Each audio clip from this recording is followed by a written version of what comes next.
And oftentimes, a covenant would position the borrower to ensure that all currency is held in accounts in Barbados, whether it be a local denominated account or a foreign exchange account.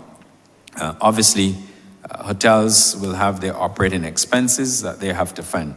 But all I can say to that question is that as long as we are realizing growth, there are other opportunities and mechanisms, I'm sure, that the Ministry of Finance and Economic Affairs could also review in order to ascertain and to answer your question in more detail. But I can only tell you from my years within the industry what obtains within especially a publicly traded company. Thank you.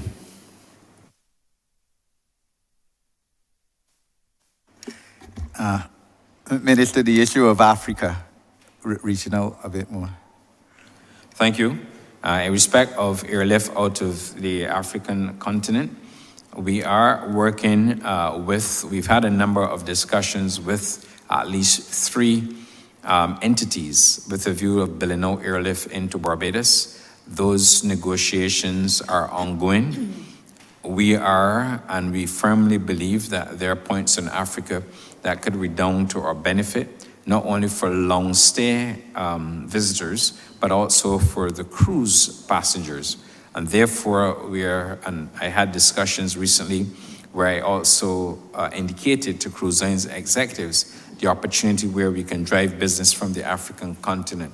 It would be a very good and noble idea for visitors and residents who live in Africa to come to Barbados, take a stay, of course, and then cruise the Caribbean and give them the opportunity to experience it. But it is a work in progress, and I do not want to say much more, honorable member. You know my style. Once we have it in the bag and it's all completed, then we'll make an announcement. But I'll say this, we have to have a sustainable platform in order to continuously drive business from the African continent, and that is what we're doing now.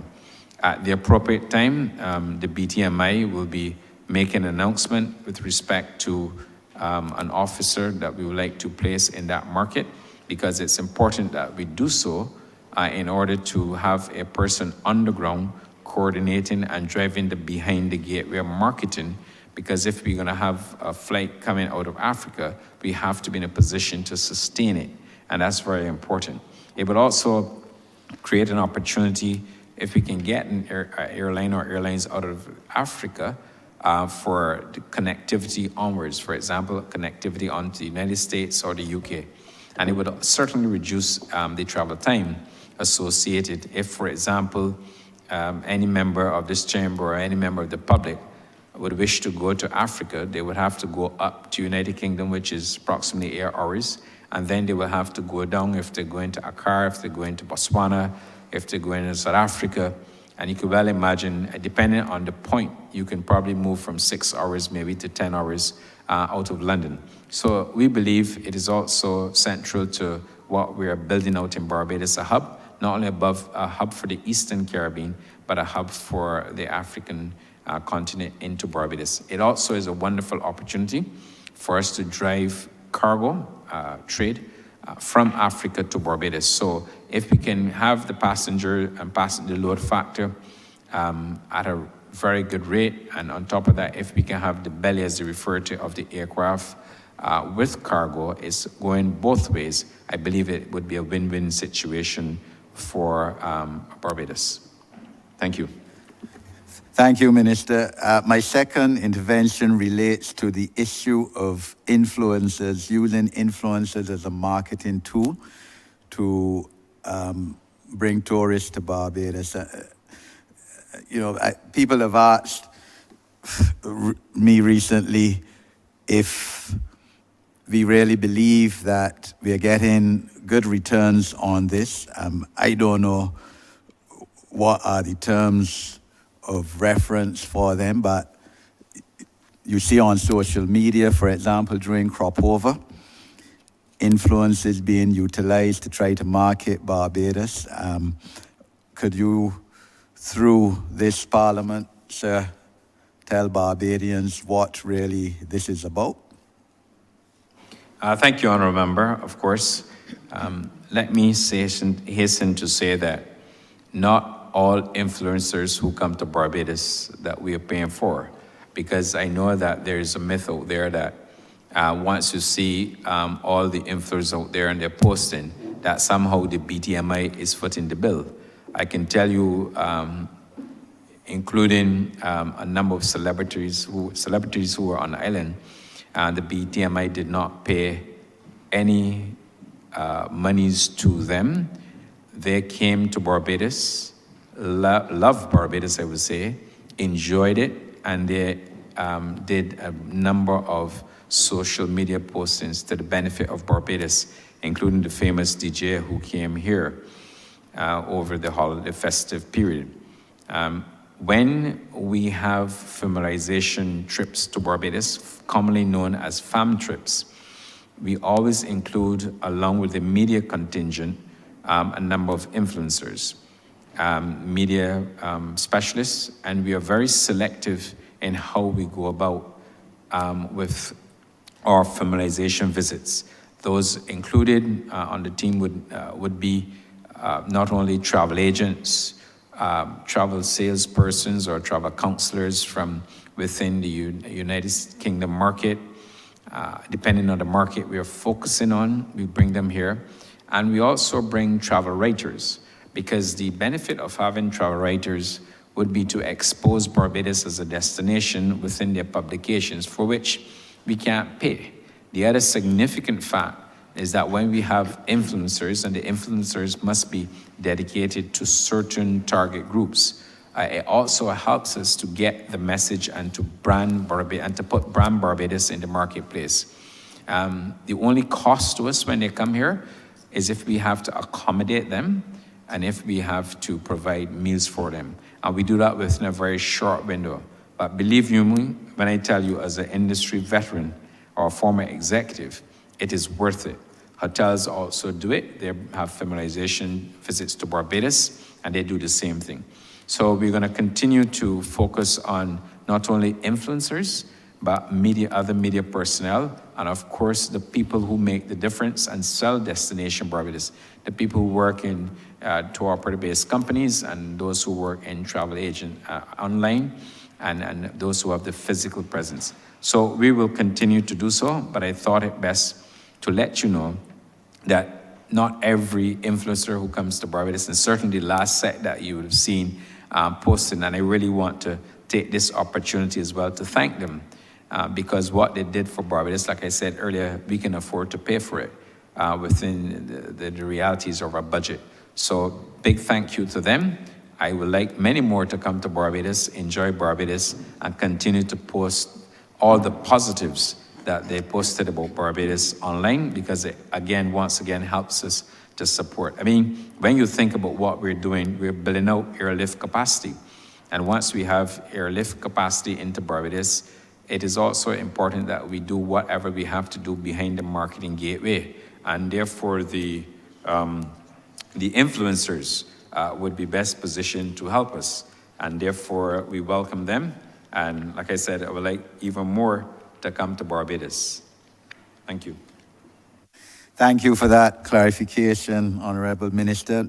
And Honourable Chairman, my final intervention relates to people with disabilities and tourism. Honourable Minister, you would recall last year during estimates, I raised issues as to the need for employment of more persons with disabilities within the tourist industry, hospitality industry, entertainment industry, and the need for us to become, or for our tourist product, for which you're responsible, to be more disabilities friendly, so that we can attract more people with disabilities, international travelers, of which there are many, and of which they spend to a significant degree a lot of foreign exchange, because a lot of these individuals have acquired a disability through some negligence, active negligence, whether road traffic accident, medical, whatever, and get large personal injuries claims. And if sir, you can give a report on what progress may have been made in this regard since last year when we discussed this issue during the estimates debate. Thank you, Honourable Member. I would also like to remind you that a lot of the major brands that we have in Barbados, they have key brand requirements, and including those brand requirements, the company must have disability-friendly environment, and therefore a lot of those who don't have it, obviously in the numbers that we're looking for, obviously I am aware that they're making arrangements to do so. And like I said, these are major brands that must make provision because it's all part of their operating requirements. With respect to what we've done, I will ask Nicole Aline, who heads up the National Tourism Program, to respond to you. And I would also ask the head of the Product Quality Division, Lana Harewood, sorry, I was trying to, apologies, Lana Harewood, to also give you an update, because we have a bill which is pending, the Tourist Accommodation Bill. And in that bill, specific reference was made to the very points that you raised. I will ask first Nicole Aline to speak, who can speak to a lot of the improvements in respect of sidewalks and everything that the Senior Minister responsible for infrastructure is acutely aware of, and who perhaps will help us, as well as Lana Harewood, who will address the matter.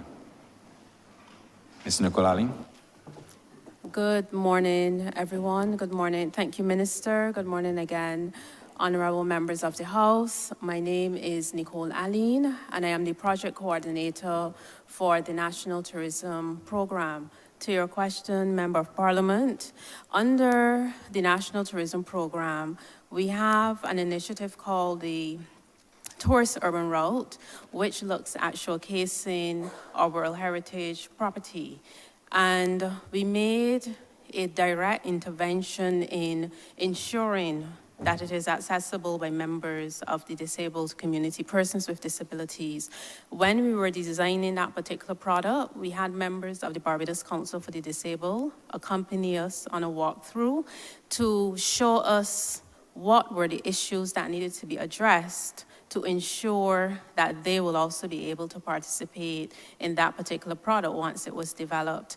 And we did that for that particular product. We did it as well for the Oystins product, which is also being developed under the National Tourism Program. And more recently, when we held the town hall meeting that discussed the work we're doing at the museum, coming out of that meeting, we had a separate discussion with the Barbados Council for the Disabled to make sure that the requirements and the areas that are required to be addressed were part and parcel of the design of that facility before we move forward to the tender stage, which is where we are right now. So we have made direct interventions to ensure that that National Tourism Program takes account of the community of persons with disabilities. And it is also in due recognition, I might add, if I can take this opportunity to say that, of the fact that our returning visitors are of the silver market, and they also have mobility issues. And as we go forward, when we had a discussion last Friday, we discussed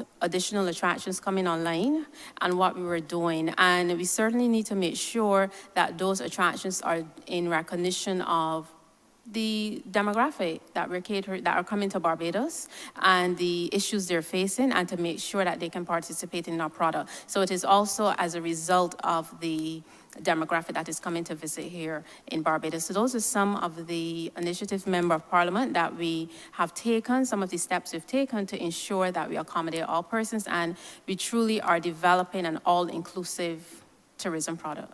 Thank you. I'll ask Lana Harewood to speak to the matter as well.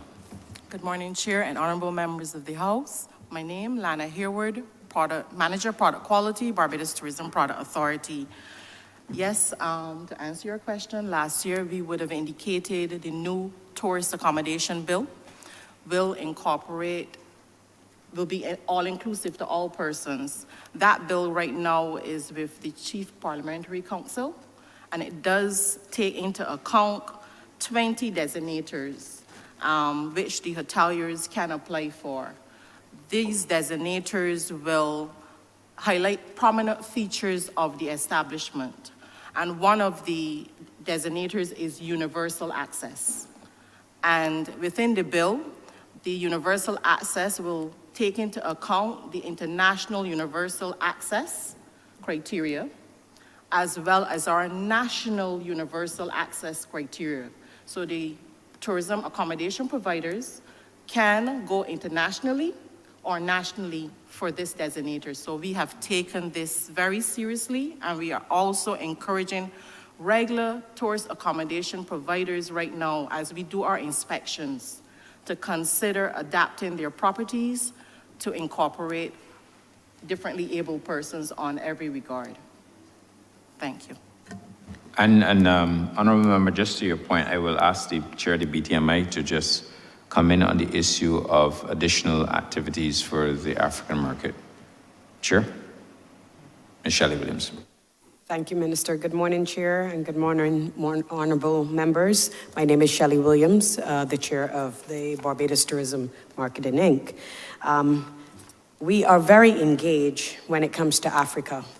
For the first time this year, we will be attending the WTM Africa that's going to be held in South Africa in April.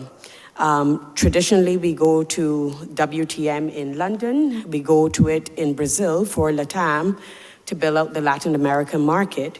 But now for the first time this year, we will be going to South Africa to attend the World Travel Market there.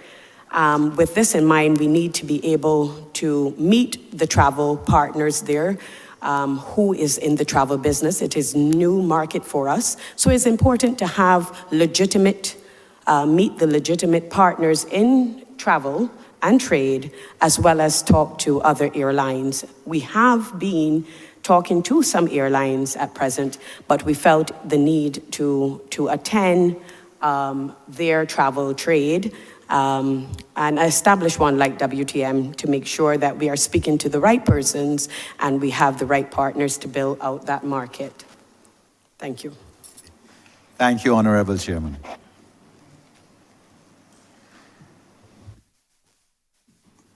Thank you, Honorable Member. Honorable Member for Christchurch South. Thank you, Mr. Chairman of Committees, and good morning. Good morning, Minister and your team. Perhaps we should all feel some pleasure that by now we have established that this is an exercise in which government agrees to account for all of its activities, certainly to this Parliament. And since this is broadcast to the public, it should feel that sense of accountability to the public as well.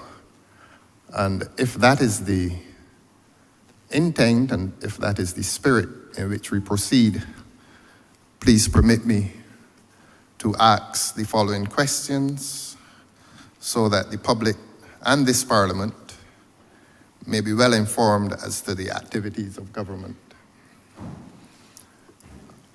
I want to focus on the question of investment, tourism investment, and more particularly on this occasion, investment into hotel development. Now, I know you're aware, Honorable Member, that when the government took office, there was a stated plan to develop that area from Needham's, I think at the time it was said, down to Pelican. That's close to the Bridgetown port. And what I will do now, I will name some of the projects along that corridor which were meant to receive attention in terms of hotel development, and ask you, Minister, to issue a report card to this Parliament and to the people of Barbados as to that proposal so well articulated at the time. Now, this proposal began at Needham's. That is the area for the sake of Barbadians in the immediate area of the Hilton, the well-known Hilton Hotel. I believe I am obligated to state a professional interest, a private professional interest in that area of Needham's, where Mobile used to be located.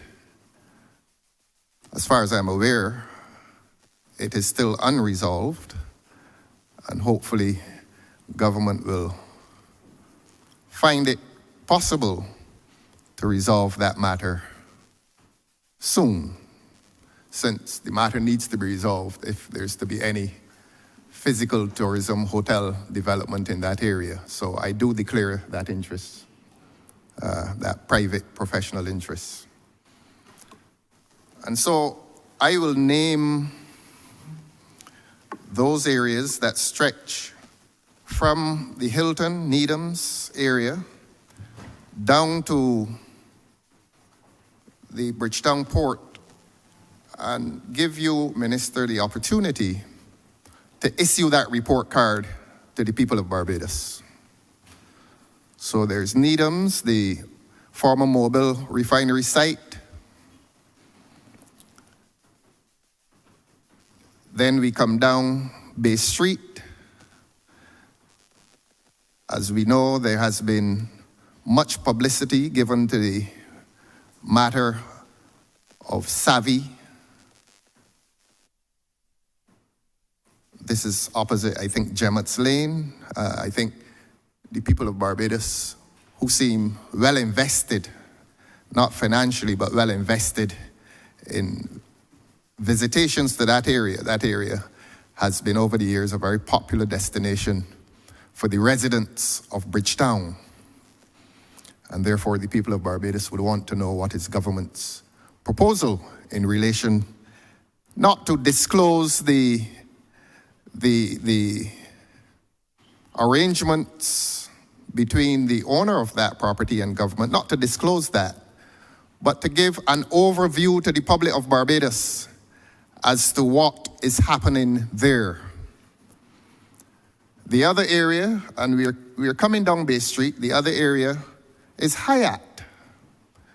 Now, Barbadians have observed this with an intense interest.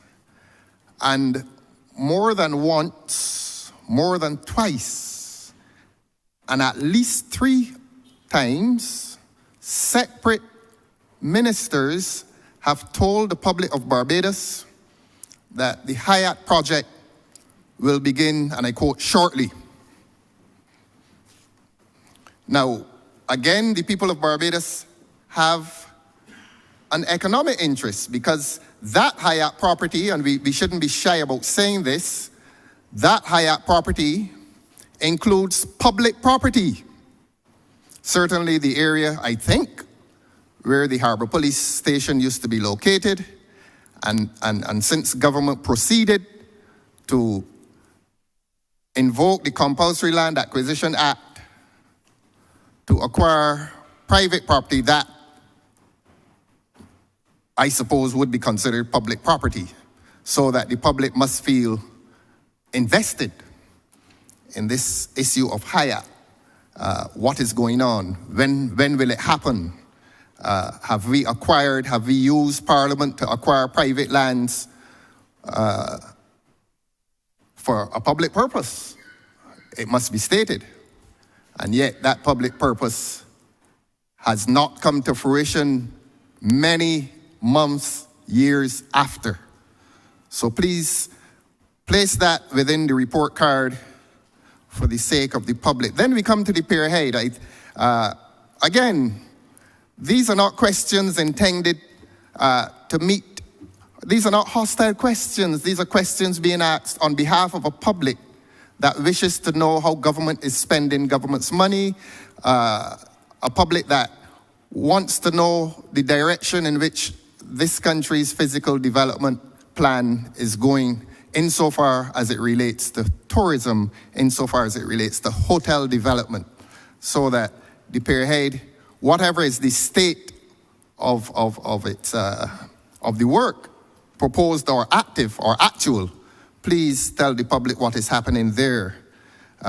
Please tell the public if there are any plans to utilize the boardwalk area, since certainly the boardwalk area, a beautifully developed area in Bridgetown, except that it only accommodates pedestrians traveling from the lower side of Bridgetown to the upper side of Bridgetown. So we'd want to know if government has some active plan to integrate that beautiful boardwalk project into Bridgetown proper, Broad Street, Swan Street, and so on. But more particularly, the backside, no offense meant, the backside of the buildings that constitute Broad Street. Some time ago, I think the honorable member for Christchurch West came to this parliament, and the Treasury building was dealt with as a building intended for some use. I think the public, not a lot appears to have happened, not administratively, but actively in relation to that Treasury building. Is it housing? Is it tourism? Is it housing for the sake of tourism? What is happening there? The public would certainly want to know, will it degenerate further than it is now while it remains inactive? So what is happening there? The stretch along Hink Street, that is worrying. That is worrying. And we speak as patriotic Barbadians that these old buildings, I believe still privately owned,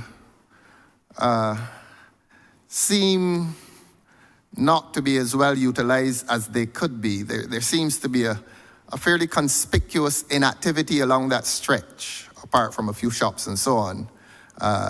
We know what COVID did to work, the whole concept of work, and the disappearance of the physical office. And that is an area with so many buildings which may become a casualty of the COVID revolution in relation to the non-use of buildings. Tourism potential, perhaps. Please place that among the report card. And I don't know what would happen at Princess Alice. It's never been a project that one could have described as being successful. Leader of the opposition, Yes, please. Yes, Your Honor. So that, honorable member, please, if you follow, and I know you follow my question, could you give this Parliament and Barbados a report, including those individual projects that I've referred to? Thank you very much. Thank you, honorable member. I hope you don't cause me to get into trouble, because when I last checked, investments was not part of my portfolio. Mm-hmm. So I have to be very careful and be gated. Yeah, I appreciate that. But I believe, since you are part of the opposition, and to avoid anybody suggesting that I am perhaps running from the question or not prepared to answer, let me give you my take of it. Remembering, though, that I am not responsible for tourism investments. Yes, well, except, Minister, that they may not be coming. So you have a dual capacity. You are a minister and you're a member of the collective body called cabinet. And that's why I no issue with that, and I'm prepared to give you my view on it. I appreciate But it. I also believe that you should not cross ministerial lines. Yes. In the form of good governance. Yes. And you, as a lawyer, you know better than I do good governance. And I appreciate your dilemma. Yes. But I also appreciate your generosity. Yes, but I'll answer you. Let's Thank you very deal with much. first with Hilton to Bridgetown Port. And I'm glad you mentioned Hilton because Hilton, as you know, is one of our national assets. It has given us, in my judgment, a very strong and bright and rewarding future after a period of less than spectacular performance under the previous administration. By that I mean the earning potential was still below what an owner would have expected as a return on the investment. But through a refocus and more strategic approach to the details of the profit and loss statement, which I mandated as minister coming in, the financial fortunes of that entity has been turned around. I will also very shortly ask the financial controller or finance director of the Hilton to speak to you and to give you additional details on that matter. Suffice to say that there's also an ongoing hotel refurbishment plan, which is obviously meant to ensure the physical and the aesthetic conditions of the Hilton Barbados property remain very appealing to our locals and to our visitors alike, who from time to time obviously occupy the hotel. I will pause and I'll come back down as you've listed them, but I will ask the finance director, Mr. Nigel Whitehall,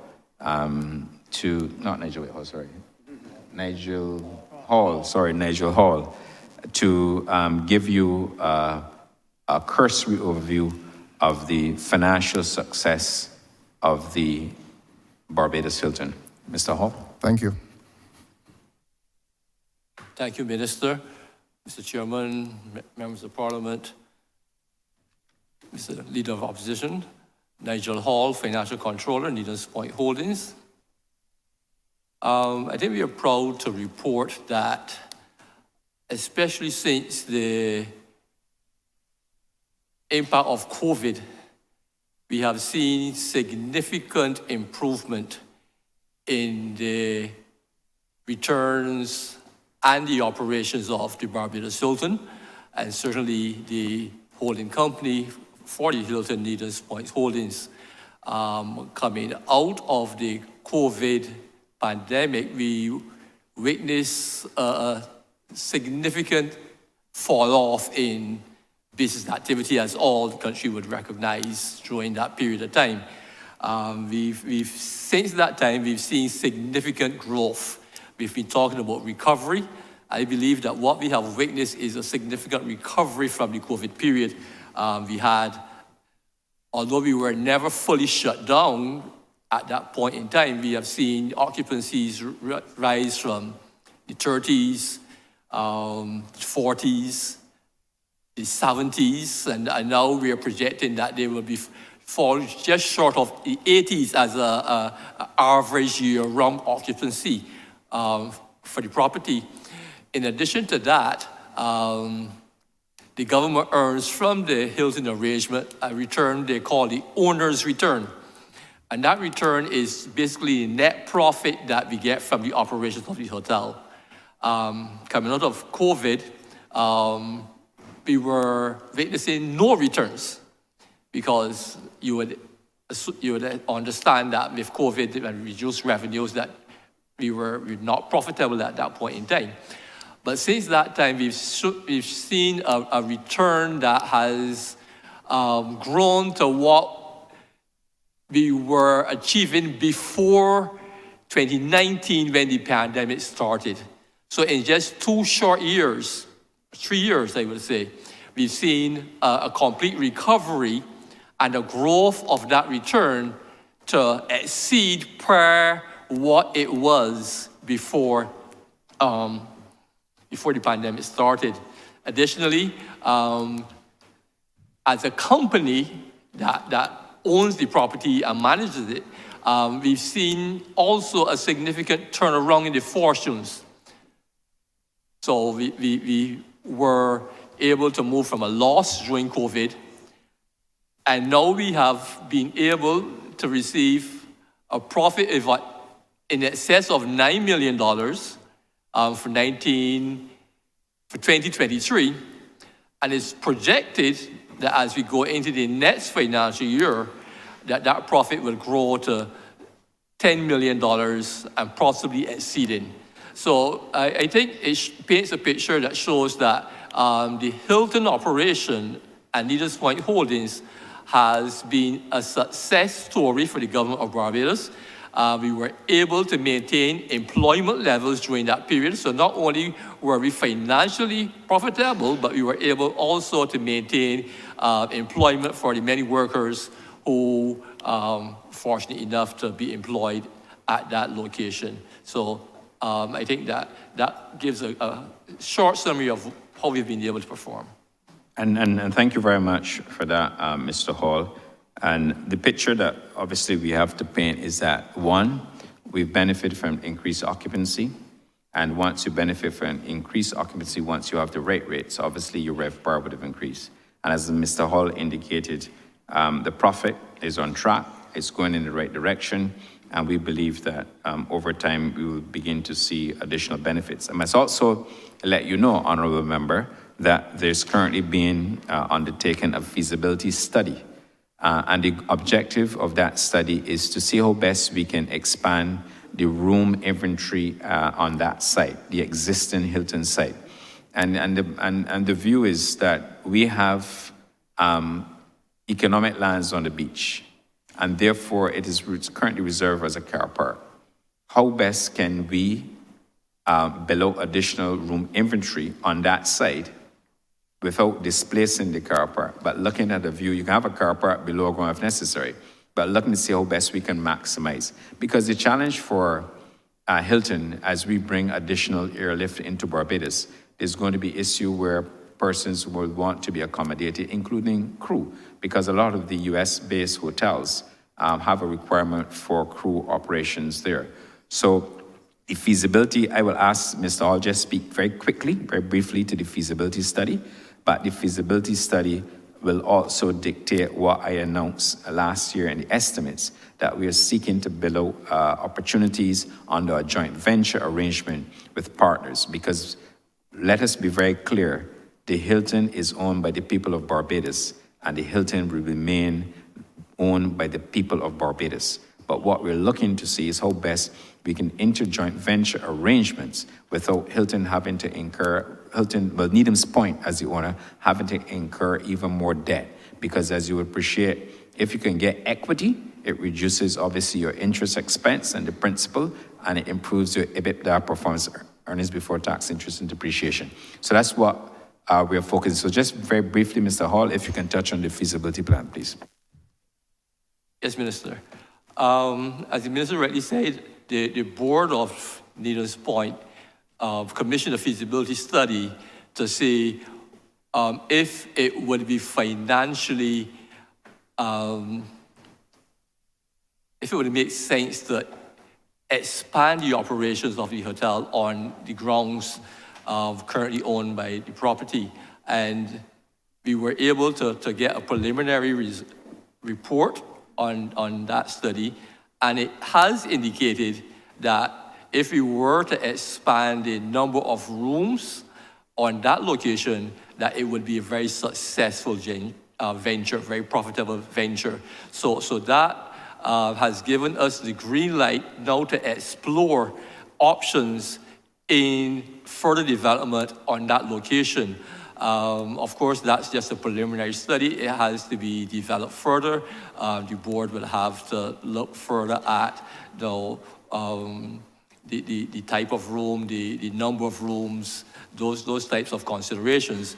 But that report has given the green light because it shows that it would be a very profitable and desirable outcome, even in the face of upcoming competition in the area and further afield across the island. So that is now being given further consideration, and I believe that more information will come on that as development continues. Thank you very much, Mr. Hall. And just moving on to your question, Honorable Leader of the Opposition, in respect of the Needham's Point, the existing site there where you the former mobile site, or the site that houses the mobile refinery, I am aware that the minister, senior minister and minister responsible for infrastructure is working very closely with the Needham's Point Holding Company in order to clean up the site and to ensure that once the site is cleaned up, we can create additional investment opportunities. There's also additional lands there. And again, those lands are earmarked for part of it, which is held by a private owner. And we are seeking to see how best we can develop another property, not by central government, but obviously on lands there that in part owned by a private owner, and also those in conjunction with lands currently owned by the government of Barbados.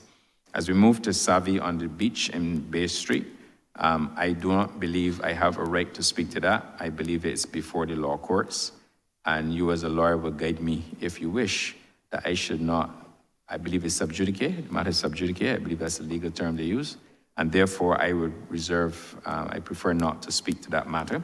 Appreciate it. In respect of the Hyatt, lands there, of course, there is an investment plan that should be ready to ensure that the build of that facility, which is really needed in Bridgetown to help give Bridgetown additional lift.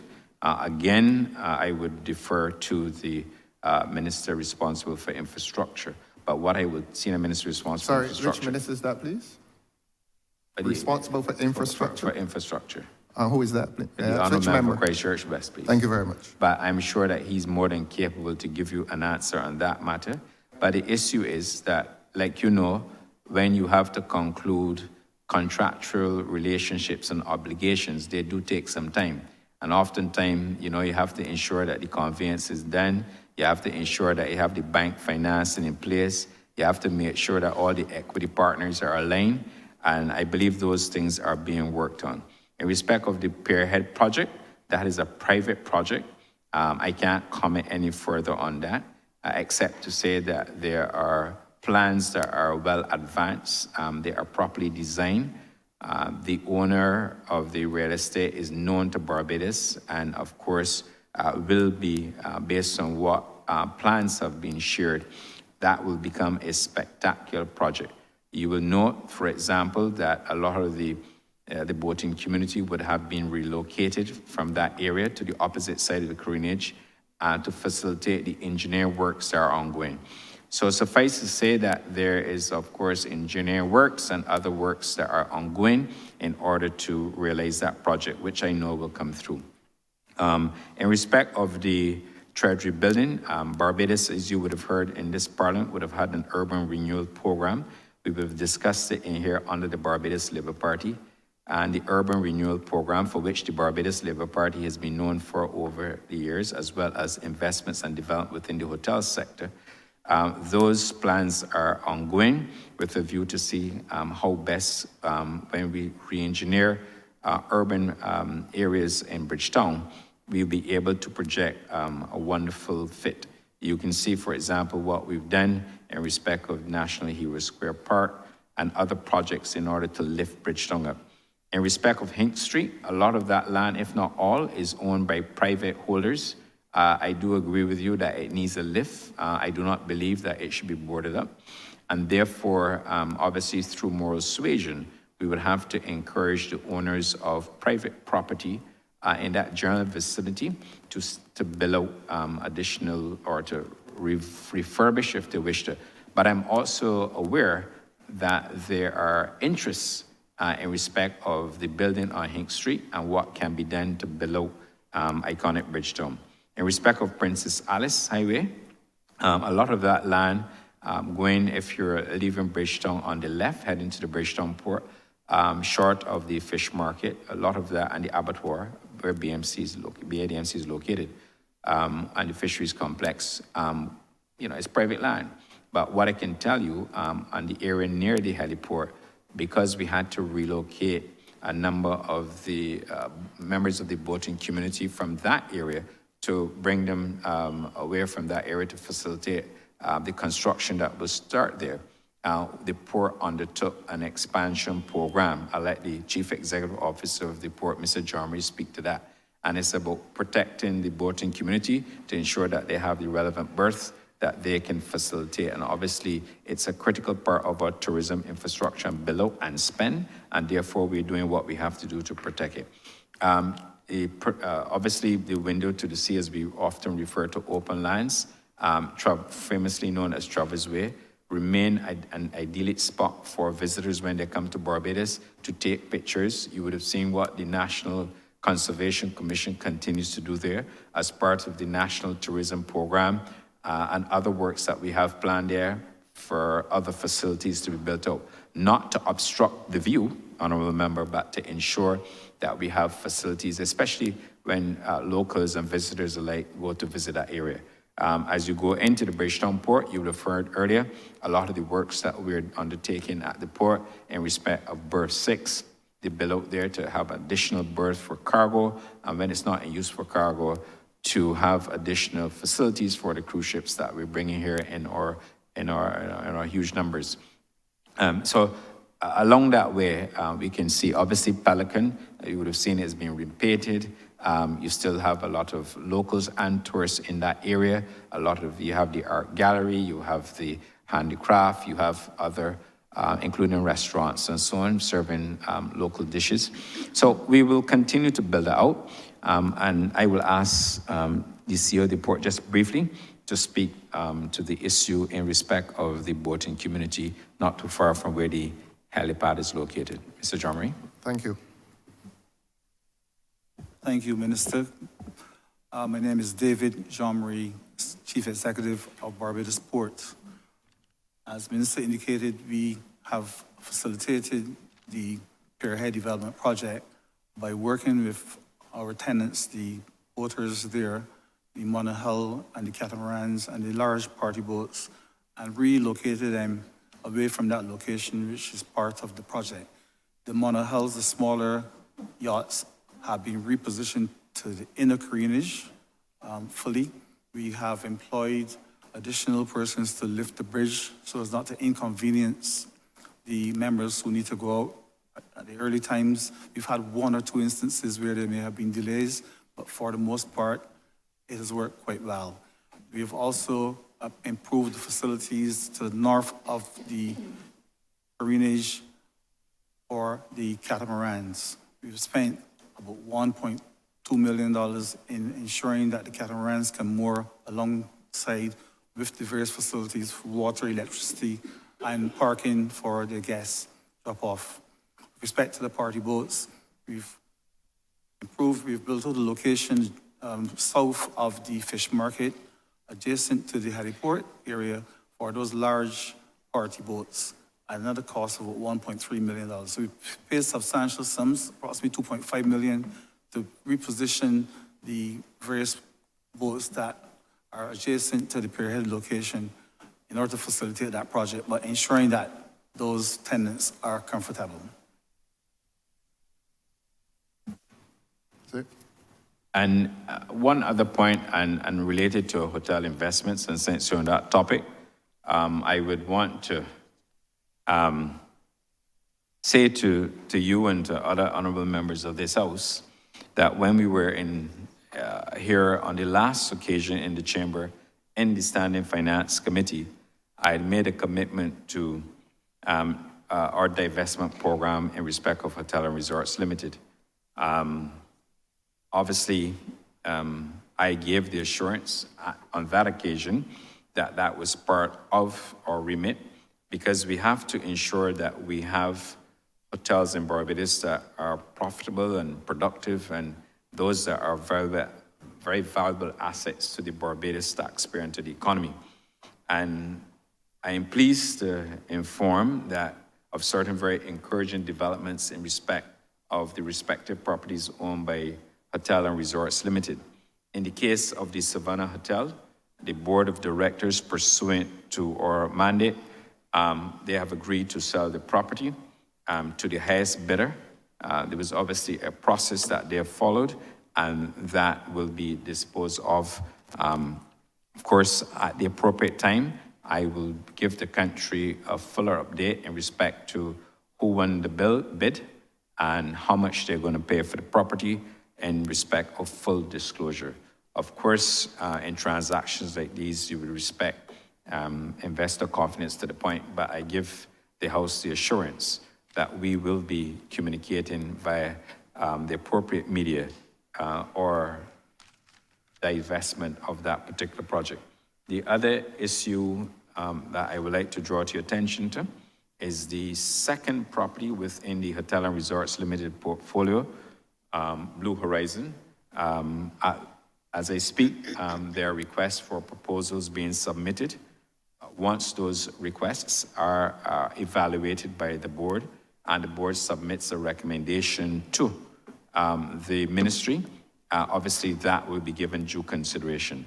I thought I would use this opportunity, honorable member, to give you an update in respect of what we have planned. It is not a secret because I said it on the floor, as I indicated last time we were here in the Standing Finance Committee, that we were going to divest. I am pleased to report that we've accomplished 50% of that mission, and the remaining 50 shall be completed, I dare say, within a month, month and a half, once the bids have been properly evaluated and the recommendations submitted to the ministry. I want to go back to the Chief Executive Officer of the port. I would like him to elaborate on the shadow draft facility and the shadow draft project being currently undertaken at the Bridgetown Port. Mr. Jarmy. Thank you, Minister. When we reported here last, we said that the shallow draft project was 50% completed. It is approximately 95% now. This project will see an expansion in the availability of berths for pleasure craft, additional 50, including 10 for large vessels, 60 feet long by 20 feet wide. We are also, this project should be completed by May, June this year. There's also a mini mart, which is substantially completed, as well as fishing facilities for those persons who play their trade at the sand pit. I should mention the berthing fees. This project was a $40 million project. It has provided significant enhancements, including wave attenuation structures to deal with the waves that come into that during the north swells and so on that create problems in that area. That was a substantial cost. We've also relocated the facilities for the inter-island schooners that play their trade from St. Vincent and St. Lucia every week, bringing fruit and vegetables. There was, you may recall, a serious accident in the area where one lost control a couple of years ago, smashed into a catamaran and caused substantial damage. We've relocated that facility to the outside of that area so that we improve the safety of the operations inside of the shallow draft area. As a result, we've had to adjust fees, and we are having ongoing conversations with the tenants. We are trying to bring them in line with what is happening internationally and in the Caribbean, structure of the tariffs, where we were charged by lengths and so on, rather than what we do currently. It is obviously an increase compared to what was being paid before. We've offered the existing tenants a 25% discount for the first year, followed by a 10% discount for the following year. We are still having the conversation, as it is indeed a bit of an increase compared to previous years, but we have to move to recover some of the investment in a reasonable manner. Thank you for that, and I also give the pleasure craft operators the assurance that I will also be engaging them to ensure that we see a greater opportunity for us to complete it. But one thing I would like to suggest and to make the point here, the whole issue, because there are a number of small business persons who are involved in pleasure craft operations, and I want to give, who are called, the so-called small man. But these entrepreneurs are being given an opportunity at the port. And we are going to continue to create increase and certainly stronger linkages regarding the cruise ships for the taxi operators, for the pleasure craft, for them to get more business, for the local farmers and other providers of goods and services.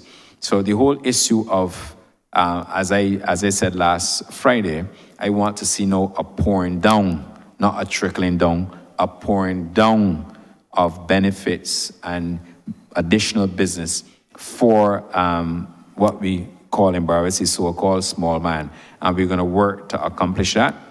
And therefore, it is critical that we continue to listen and we continue to improve the operations. Thank you. Thank you very much, Minister, for your sobriety, calm, and maturity. I commend you for your approach to answering questions. And I feel certain that the Honourable Member for Christchurch West will at some opportune time speak where you were silent, certainly in relation to Hayat. That is a project that holds the curiosity of Barbadians. So at some point, I know the member for Christchurch West is equal in sobriety, calm, and maturity, and that he will deal with that. I had thought to defer this question, but I will do now. Another member went to the issue of social media.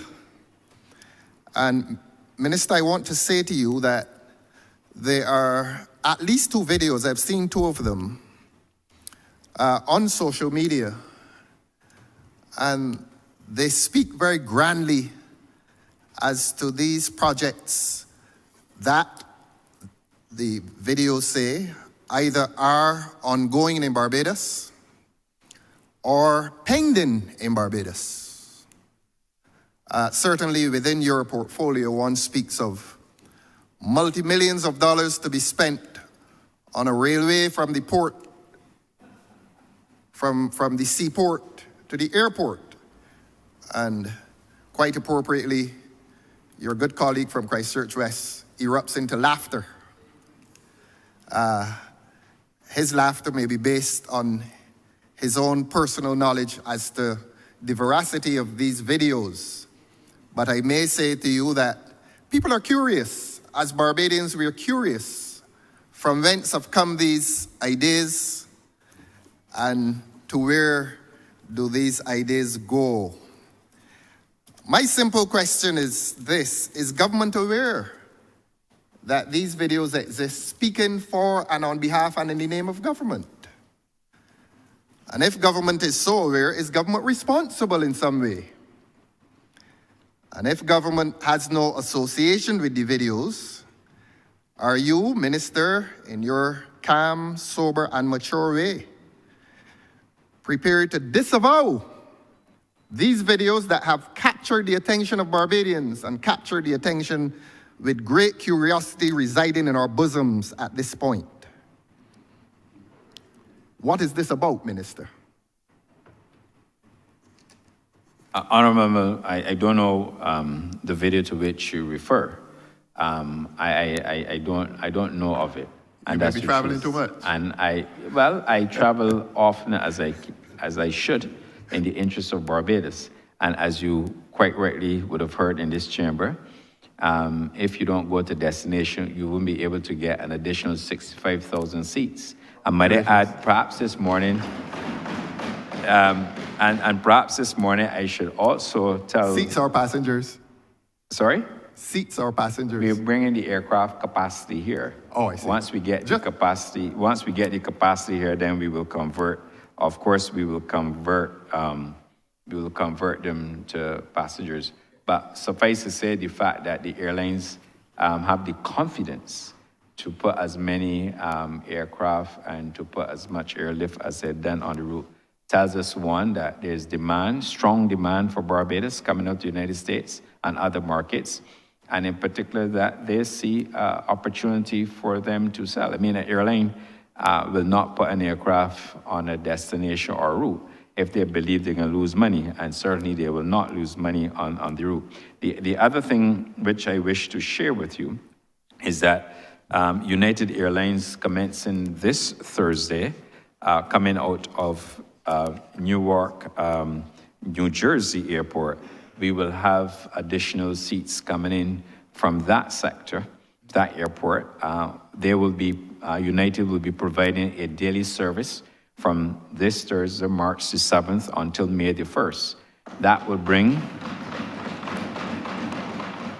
to Barbados an additional 9,845 seats into Barbados seating capacity.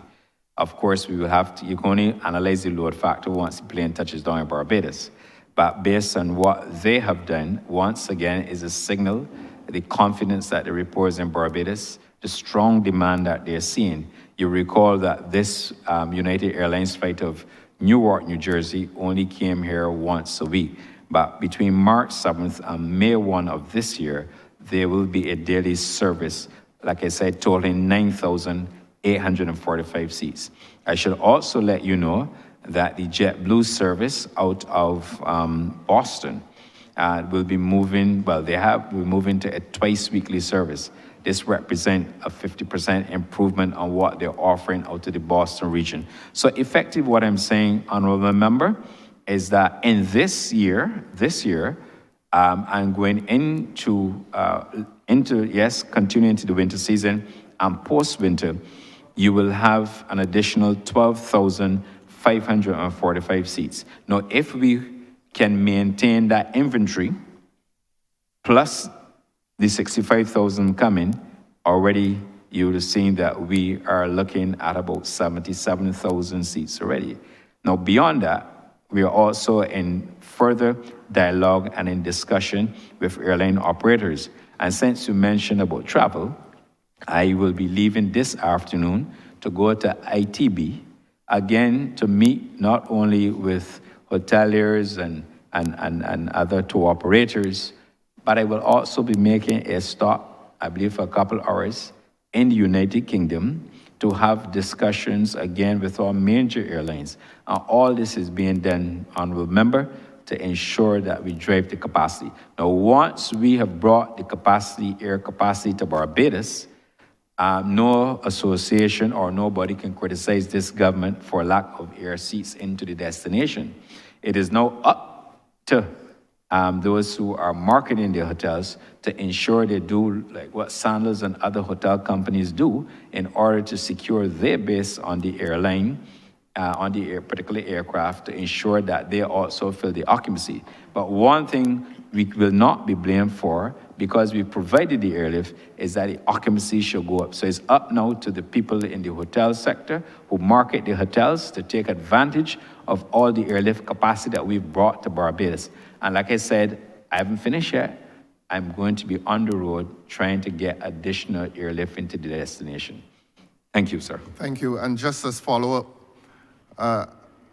given the chance, I suspect you would want to make the distinction between seats and passengers, 77,000 seats. In your capacity, though, I'd like to follow up and ask quickly, making your projections, what would be the ideal percentage occupancy of those 77,000 seats? What would you consider a successful venture in terms of filling those seats? What percentage would you consider acceptable? 100? Well, sorry. The issue obviously is, the question is, do we have the carrying capacity in Barbados to drive what we're doing in terms of air seat capacity in Barbados? That's when it's a capacity accommodation. We do. And oftentimes you would hear in the news reports suggesting where people saying, well, hotels aren't full or we're at 50%. Truth be told, we have to get better at forecasting, and we have to get better at recording actual occupancies in hotels. Right. You know, oftentimes you hear somebody saying, well, you know, business is down, but you don't get the information. But what we have to do now is to move to a platform where occupancy is reported either to the Barbados Statistical Service or some other independent body, so that you can get a feel for where you are. Because if you're driving the airlift to the destination, there should be no complaints. Certainly, if you take the example of Virgin Atlantic, they put an additional 2 aircraft on the Barbados route between January and March. And I can also tell the Chamber that they've committed to us that those 2 additional services will continue through 24-25 winter season. So they too are seeing the demand. But if we are having this increased demand, the passengers are coming, like I said, the planes, Virgin and BA and American, the others, not going to fly empty planes to Barbados. If they see a dip, of course, they will pull a move. So the issue for us is how best can we account? And we have to account not only from what we call the traditional accommodation sector in hotels, but we also have the Airbnb, we have the Vrbo and other platforms that provide a booking engine for people to come to Barbados. As I walk around Barbados and people congratulate the BTM and the ministry and myself for the work we've done, they will say, look at the beaches. You can't, when you go to the beaches, they're crowded. When you go into a restaurant, you can't get a booking. They are staying someplace. And they're staying oftentimes not only traditional accommodation sector, but like I said, in the Airbnb Vrbo type. We have to find a way to account for inventory at those properties. And obviously we have to work collaboratively with, the Beta Group and the BHTA to ensure that we have a platform. It also, frankly, helps the ministry to plan. When I came to the ministry, a pet peeve of mine would have been data. Because in order to make commercial decisions, you must have data. And therefore, if you have the data, you can make informed decisions. And therefore, we are moving gradually. We don't want to twist and bend any arms, but we're moving gradually to see if we can get that data, because it helps us. If we know, for example, what is the booking pace like in the forward bookings in the hotel sector, or generally the accommodation sector, it could then help me as a minister work with the ministry's team and the BTMA to say, okay, this is an area, looks a bit soft, it's not pacing as we would like. Let's do a targeted marketing intervention in this area or in these markets to drive additional business to Barbados. Or let's put a package of incentives working with the accommodation sector to drive business to the destination. And that's what we have to do. But we are working on it, like I said, and it's an opportunity for us to make good on what we have. Thank you. So that your statement is that we are weak in terms of forecasting, except that I was still hoping to press you, Minister, into saying whether you would find 60% occupancy of those airplane seats, 70%, 85% acceptable. When one considers, and you will correct me if I'm wrong, since I'm not omniscient, whether in some cases it is the government that uses the taxpayers' money to pay for empty seats, so that we would like some kind of, to tell the taxpayer of Barbados what percentage you would find acceptable, 60, 70%, when we consider that there are some cases in which we pay for those empty seats. Well, Honourable Member, I will take you back to my opening remarks. In my opening remarks, I indicated that Barbados is not paying one dime for any minimum revenue guarantees from the United States market. Mm-hmm. We're not, what we do is we go behind the gateway and we promote Barbados in the gateway. Mm-hmm.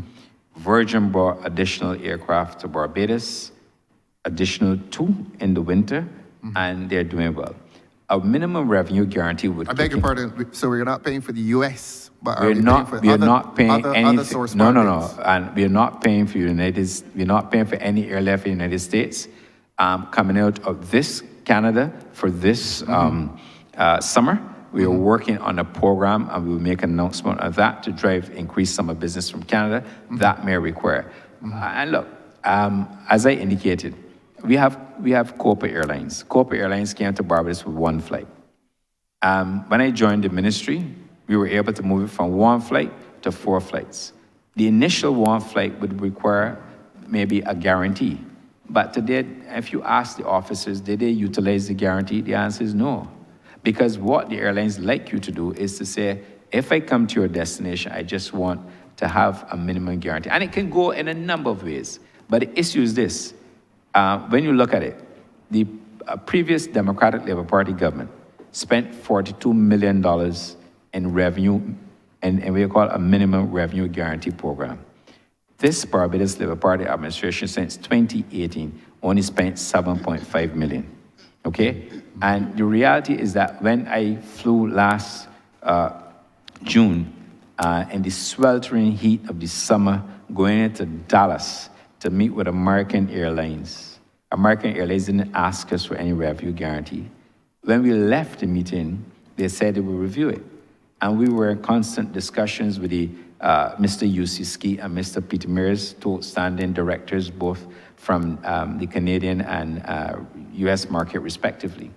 And we were able to confirm those arrangements and to get the traffic here because we went to them, we put the case to them, and did it. And the other thing I might tell you very interestingly, honorable member, that because of compliance issues, airlines are moving away from that.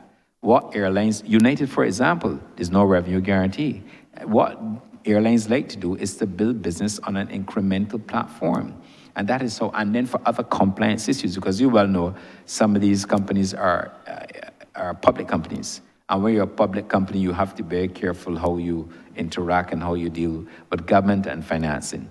So I have said before, if you have to generate new airlifter market, particularly from different sources, and you have to incentivize an airline to come to Barbados, then we have to do so.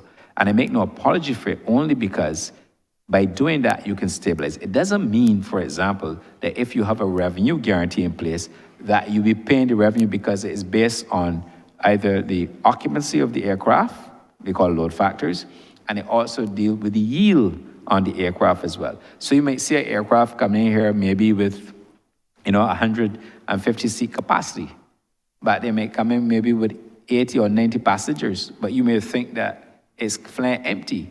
But the yield on the passenger on that flight will be so high that you don't even have to pay for revenue guarantee. So that is the way we have to go about it. And the other benefit of having these incentives for airlines is to ensure you have airlift.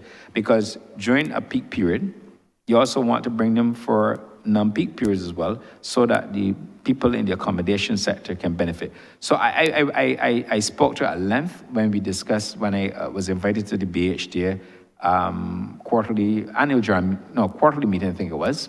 I spoke to the whole issue of revenue guarantees, why we have to do it, how much money was spent in the past, how much money we've spent. But our vision and this strategic initiative is to ensure we put money behind the gateway in terms of marketing, so that when you are in Boston, honorable member, with your family, and you look up, you can see come to Barbados, or come home this summer, or we gathering in Barbados. And if you decide to take your family down to San Francisco on the West Coast, you will also see it. And if you go into Chicago as well, and we are, by the way, and we are also negotiating to see how best we can get even additional airlift out to Chicago. So you have a team at the ministry, hard at work, a little travel is involved, and you know me, I like to canvas. And this job takes a lot of my time. But I love to canvas on the ground. So you can imagine the premium that I place when I have to leave Barbados to go on canvas, because to canvas for additional airlift. But I do it because the economic fortunes of Barbados demand it. And I know this ministry is almost like an economic ministry. And if you don't deliver, then I serve at the Prime Minister's pleasure. So if you don't deliver, you know what will happen. But thanks be to God, I have delivered with my team at the ministry and the BTMI to ensure that we can do what we long for.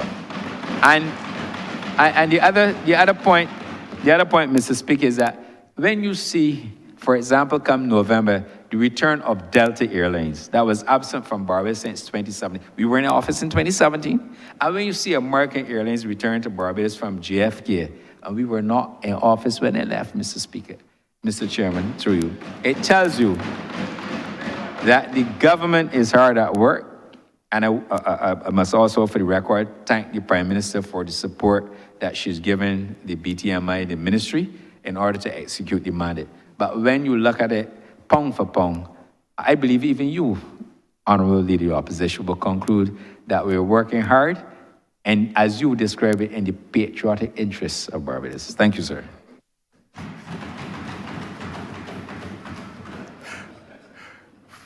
For the record, I never say that. But a discerning public, I beg your pardon?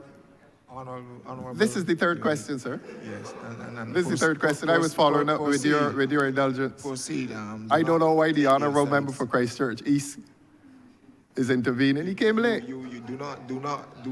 Don't be distracted by him, sir. Distracted by your sides. I'm protecting you from him. I'm protecting you from him as well. Proceed. It with is the mutual. question Thank you and so much, sir. Inform Barbados as you seem Yes, to want to I do, think he's heard you. telling them things they already know. Thank Yes, yes. Minister, a discerning public will embrace the word, the operative word that you use, incentivize the airlines. I think we know what you mean. Your language is very subtle, very diplomatic, very clever. But let us move on. And I'm going to move in a direction in which you politicize the matter of policy. And you probably would be a little disappointed if I did not engage you on that. Now, as you know, Minister, a government is continuous, and you've spoken to thunderous applause from your colleagues. You excited them. And they're probably excited because this government is able to embrace what previous governments did and did successfully. So that I hope that applause would extend to the penchant for embracing past projects and appearing to have success with them. There's GOL, G-O-L, that's an airline that was brought in prior to your administration. There's Avianca. There's Copa. And to move away from the airlines, there would be an IDB program for tourism. I'm sure you know of that. There's the Sandals investment, all done prior to your dispensation. The Indigo investment, well embraced by the present government, and we congratulate you for your ability to embrace. And then there's the airport, seaport redevelopment, warm embrace by this government, and we congratulate you for that ability to embrace. But we know that in relationships, the embrace is not consummation of the relationship. And then, you know, the public can easily get the impression with this government's excitement over St. Philip that this government started the Sam Lords project. Somebody who is not careful with his vision and general knowledge of things in Barbados, the honorable member for Christchurch West, he also has a very warm embrace. And, but you will admit, Minister, that these projects and the Sam Lords project was begun long before you had the privilege of occupancy in this place. So that this is an opportunity for you to say that your embrace of these projects is an acceptance of the visionary policies undertaken back then, and that you as present minister are now happy to accept and to embrace these projects, even if you do it as your own. But you're not like that. But you're happy that these projects came along and fell into your warm embrace. Well, honorable member of the opposition, you know, and I have come from the corporate sector, and perhaps I should probably give you a more commercial perspective. Yes. Oftentimes, you might have a roadmap, but there's some people who don't know how to get the roadmap. And I believe the last administration had a roadmap in words, but could not deliver it in actions. I take you back to your points. You know, you can also have a chief executive officer who is competent and who can realize the objectives of the company, and there's one who will struggle to do so. I believe it's fair to say that this Barbados Labour Party administration has charted a proper course for tourism development. We had record numbers in 2019, and I am convinced that as we go forward, if I'm still minister or there's another minister, that the Barbados Labour Party government, the administration that I'm a part of, will also see record numbers of arrivals into Barbados. But let me take you back to Gaul, for example. It was a Brazilian charter. It started on the last administration, and it ended under the last administration. Avianca started on the last administration, ended under the last administration. COPA, the officials here from BTA can correct me, COPA started under this Barbados Labour Party administration. And it started because when I came to office, I felt it necessary to build out a Latin American strategy. And the Latin American strategy has worked. In fact, if you look at the arrivals for January, Latin America has the most significant growth through Copa Airlines. And I made the point in my opening remarks that if you look and see where the source of business came from, it came from Argentina, it came from Costa Rica, it came from those areas within what we call Latin America that can drive business to the destination. The National Tourism Program, as you well know, yes, that was a program that was negotiated by the former administration. But if I had my way, you can't renege on these things, but if I had my way, I perhaps, if I were at the time a minister, I perhaps would have asked and directed for certain things to be done, which could improve, for example, the national tourism offerings. The Sandals investment is widely known. Sandals is what it is. The reality is, if you ask Sandals now, are they doing better today in this environment versus the previous environment? Are they making more money that gave them the confidence to expand? And that's the point I made. You have sometimes a competent CEO, and oftentimes you have one who just can't get the results.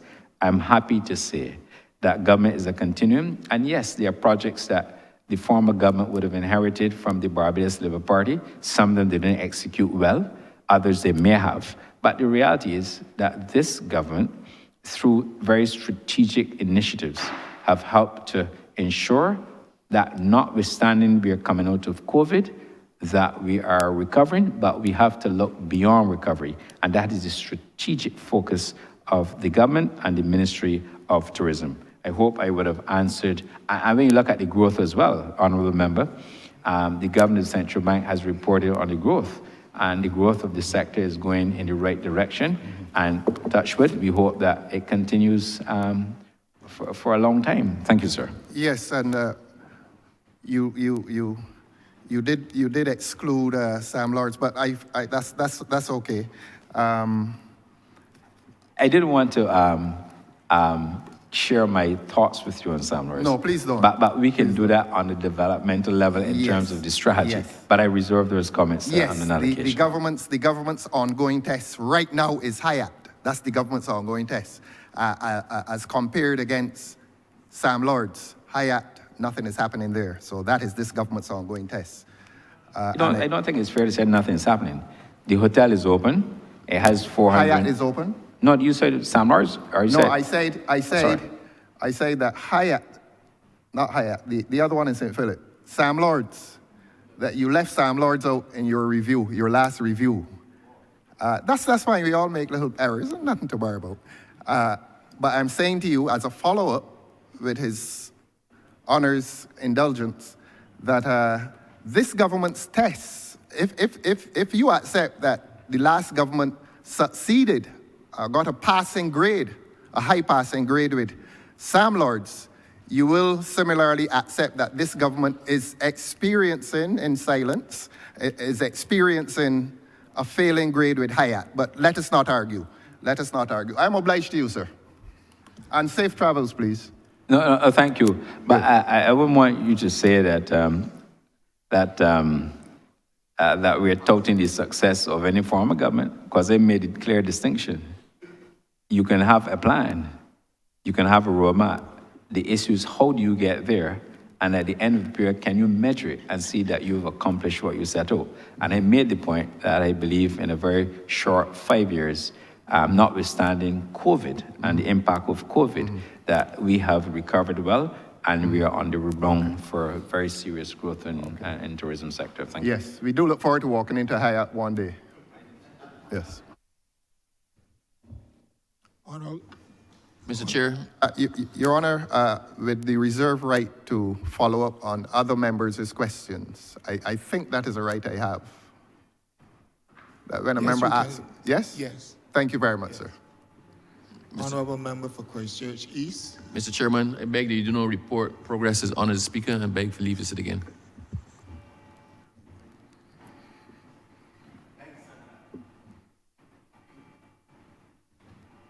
The question is that I do not report progress to his honor the speaker. Beg for leave to sit again. All honorable members in favor, say aye. All members against, say no. Methinks the ayes have it.